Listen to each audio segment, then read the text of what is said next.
When you think of the battles between good and evil, what do you first think of? Some would say Greek mythology, others would say religious literature. But you're on this channel, so I think we can say you probably thought of Disney movies. Stories of good and evil have gone back for centuries. Originally, many of these tales ended in tragedy, like Greek and Shakespearean plays. That's why they're called tragedies. These types of non-happy endings even went into children's fairy tales. Trust me, you don't want to know what happened to Ariel in the original story. Just be happy. It wasn't until Disney came and adapted these stories to give them the traditional happy ending that we've all grown accustomed to. So what do you need when you have a tale of good versus evil? Well, you need a good guy, a hero, a savior. Who does that hero face? A bad guy, or simply called a villain. And Disney has plenty of them. With so many different stories to choose from, Disney has a massive selection of evildoers in their archives. Humans, animals, witches, and this guy. This guy. We know many of these characters as confident, diabolical, and evil masterminds, knowing they are a feared creature and can take on anyone in their path, or a criminal genius that is set for domination of their world. Let's not talk about those people. I'm talking about dummies, morons, idiots, friggin' goobers. The evil people that aren't the crunchiest chips in the bag, if you know what I mean. This is the top 8 dumbest Disney villains. Why top 8, you may ask? Because it's my favorite number, silly. But first, a few things to note. 1, I'm sticking with just Disney here. No Pixar, no Marvel, no Star Wars. We all know Kylo Ren is stupid. 2, I haven't seen every single obscure Disney film out there like The Legend of Lobo or The Computer Wore Tennis Shoes. So I'm going to stick with more mainstream Disney films. And 3, this is just my opinion. If you think this character isn't a moron and deserves a Harvard degree or something, that's great. This is just the opinion of some guy on the internet. If you don't like it, oh well. Oh, and of course, spoilers.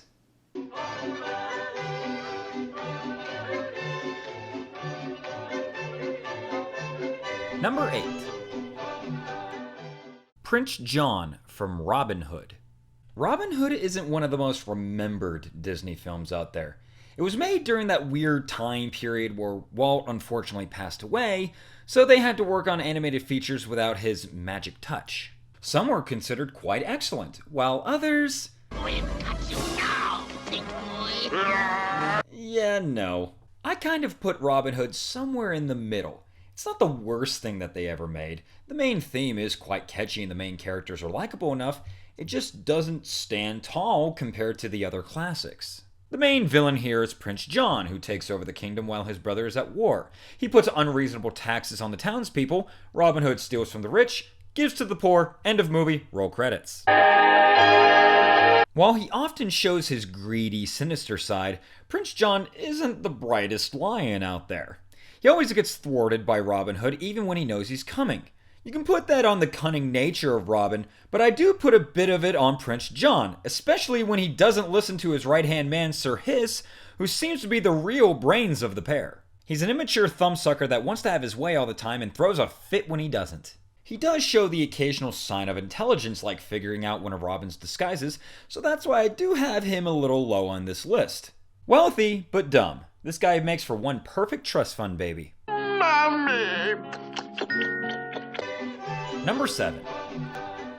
Scar from The Lion King. Well, hey, wait, hold on a minute. Yes, Scar is a fan favorite villain. Yes, he killed a major character of the story right in front of us. Yes, he has a bomb-ass song. Where am I going with this? Oh yeah, he's stupid. I've watched this movie so many times and Scar's plan is genius. Get help from hyenas to kill King Mufasa? Kill Simba? Blame Mufasa's death on Simba. Pimpin'. But here's why he's on the list. Now what? He got the throne, runs the whole place, and gets to chill out on Pride Rock all day, which he kind of did before. He ends up running the place dry because of the hyenas. Congrats! All the food and water is gone. You're gonna die soon, but hey, nice job handling the whole king thing. 10 out of 10, bruh.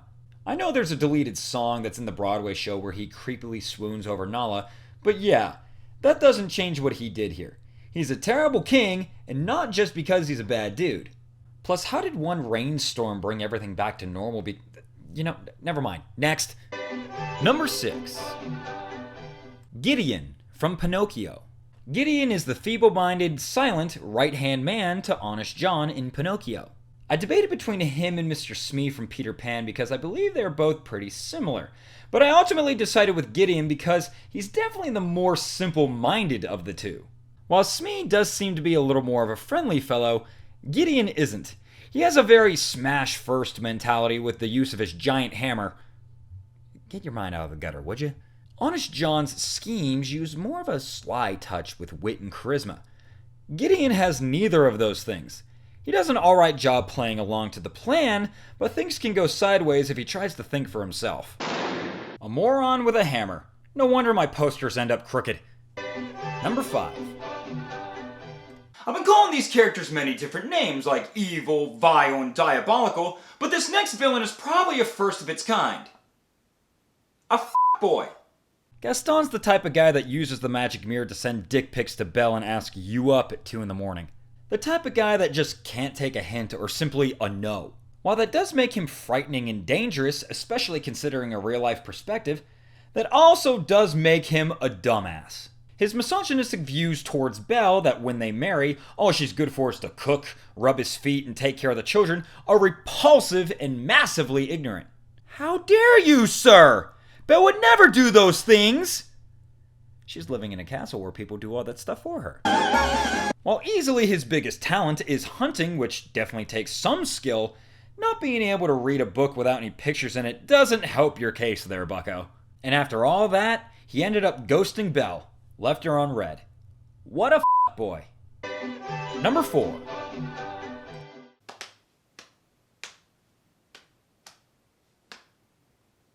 Racism. Song of the South is a film that Disney has tried to shove away into the deep, dark dungeons never to be seen again. Except it's featured in one of their most famous theme park attractions and has arguably one of the biggest Disney songs featured in it.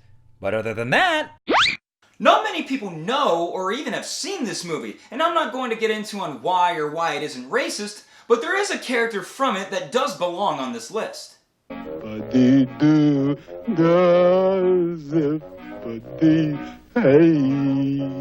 Briar Bear is the right-hand man to the crazy Briar Fox, who is after that wascally wabbit, Briar Rabbit. 1, 2, I don't have enough money to pay Warner Brothers for that line. In the Tales of Uncle Remus, Briar Fox would do his best to capture Briar Rabbit, with the help of his big lug assistant, Briar Bear.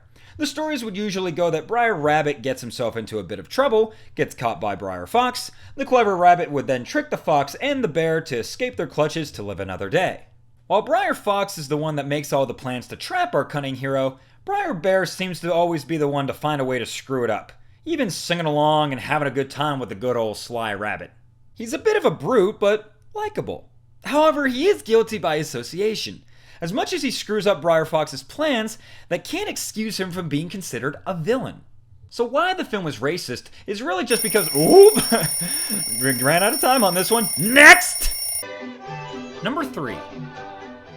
What are some of the reasons villains do what they do? Money, power, respect, admiration? These are all things we as people desire, but the means by which we try to acquire those things are usually quite different, and some would resort to vile actions in order to get what they want. Now this next entry has many of those qualities, but they attempt to do something so vicious. They may be one of the biggest baddies in Disney history. Kill kitties. Edgar from the Aristocats is quite merciless when you think about his plan. He's the butler for an old rich woman, and when she leaves her fortune to her cats and her will, Edgar devises a plan to get rid of them so the fortune will go to him instead. Not necessarily world domination by any means, but hey, pretty bad stuff. Here's the problem though. To get rid of them, he sedates the cats by drugging their milk, and he takes them outside of town to abandon them. But why? They're cats. You went through the hassle of drugging them, why didn't you just downright poison them? Put rat poison in that milk. How would anyone know? What year is this again? 1910? Shit! Or just drug them and throw them on the street at night to get run over by a car. Oh no, it was an accident. Boom! Done! Dead! Animal control is gonna be knocking on my door any second now. Number 2. Madam Mim from The Sword and the Stone. I'd say Mim is pretty strange, but let's be real here. This whole movie is strange and really has no idea where it's going. The actual sword being in the stone, the name of this friggin' movie, is only for 10 minutes? Before Artie pulls that thing out better than most men. Madam Mim shows up in the middle of the film. While Artie is turned into a sparrow by Merlin, he falls down a chimney and meets Mim, who shows off her skills of shapeshifting and her love of the gruesome and grim. Merlin comes to save him and is challenged to a wizard's duel where you continuously shapeshift into creatures until the other one is destroyed. What makes him part of this list is actually the central theme of the entire film. That intelligence and an education are important. During the wizard's duel, Mim turns into the creature that could best take on what Merlin turns into. A fox over a rabbit, a snake over a mouse, then a dragon over a goat. Weird flex, but Ultimately, what wins out is not brute strength, but intellect, with Merlin turning into a germ that gets Mim sick, further driving home the message that an education is an important thing. And also that Mim is just a big dummy. Before I get to number 1, there are a few honorable mentions that didn't quite make the list. The Gogans from Peach Dragon. I couldn't really find a place to put these guys, and while abusive with having poor Pete working on their farm, they're just a bunch of hicks that needed the help of a swindler in order to get him back.